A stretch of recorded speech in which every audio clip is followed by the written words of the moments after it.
بسم الله الرحمن الرحيم. الحين لله الحين بدأت نموات تطلع، يعني برعمت المصاطب كلها، لكن عندي مشكلة بالطيور. شوف قطعتها، شوف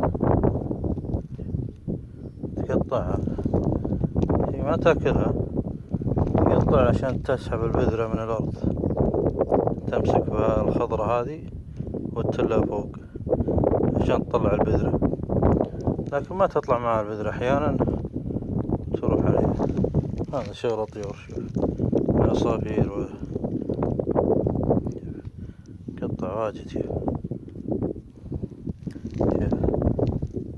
طبعا مثل ما قلت هو ما ياكل الأخضر هذا، لكن يبي يسحبها عشان يطلع البذرة اللي تحت، وأحيانا ما تطلع معه، فيقطع 100 وحدة على ما يلقى واحدة تطلع معه، فلازم التغطية، لكن ما عندي إمكانيات تغطية حاليا، فخله يقطع لين ياخذ راحته. اللي يطلع منه انه يسلم الحمد لله، واللي يتقطع الله يعوض. بدينا نسمد ونحط السماد على كلام صديق الراعي.